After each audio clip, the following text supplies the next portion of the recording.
안녕하세요. 정은진입니다. 오늘은 성도 여러분들에게 빅터 프랭클의 책 그럼에도 삶의 예라고 답할 때를 소개해 드리도록 하겠습니다.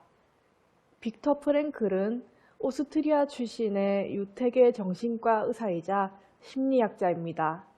그는 나치의 유태인 수용소에서 살아남았고 그 경험을 바탕으로 죽음의 수용소에서라는 책을 저술한 바 있습니다. 그럼에도 삶의 예라고 답할 때에는 죽음의 수용소에서 이후에 출간된 책입니다. 저는 대학생 때 죽음의 수용소에서를 먼저 읽었었고 그때 그의 글에 감명받았던 기억이 있어서 이번에 그럼에도 삶의 예라고 답할 때를 읽게 되었습니다. 사실 죽음의 수용소에서를 읽은 지 오랜 세월이 지났기 때문에 지금은 책의 내용이 완전히 머릿속에 다 남아있진 않아서 이번 책 소개를 위해 제가 죽음의 수용소에서 책을 읽고 적어둔 글을 살펴보게 되었는데요. 당시에 저는 자신의 가장 괴로웠던 순간을 객관적으로 서술한 저자의 태도에 매우 감명을 받았었습니다. 마치 심리학 연구를 위해 일부러 유태인 수용소에 들어간 것처럼 느껴질 만큼 괴로웠던 그 상황을 담담하게 적어내린 것에 매우 놀랐었지요. 상황으로만 보면 빅터 프랭클은 절대로 평안해질 수 없는 사람이었습니다.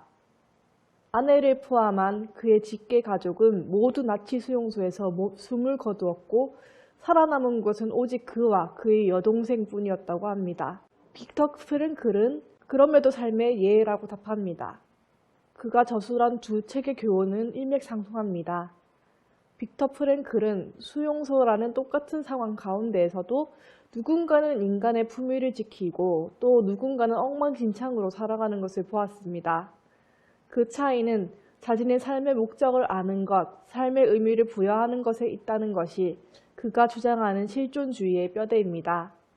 그가 처한 시대를 생각해보면 나치 수용소에 있었든 그 밖에 있었든 그 당시의 사람들에겐 오직 고통뿐이었을 겁니다.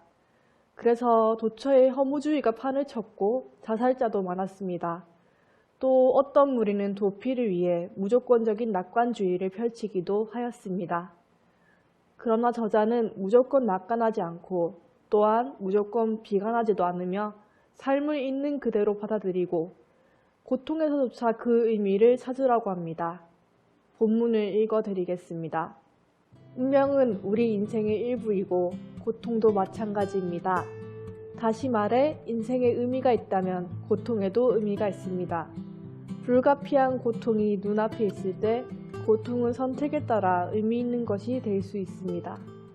그는 모든 사람의 삶에 의미가 있고 우리가 이 의미를 찾아내고 삶의 현존을 책임지는 것이 모든 인간에게 부여된 과제라고 말합니다.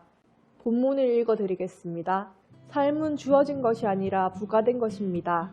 그것은 매 순간의 과제입니다.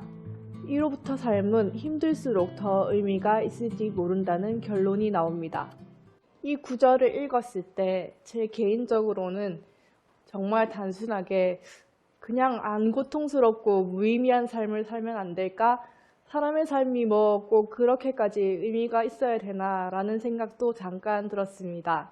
그러나 그건 저의 조금 치기 어린 생각이고 크리스천답지는 못한 거니까 바로 생각을 고쳐 먹었습니다.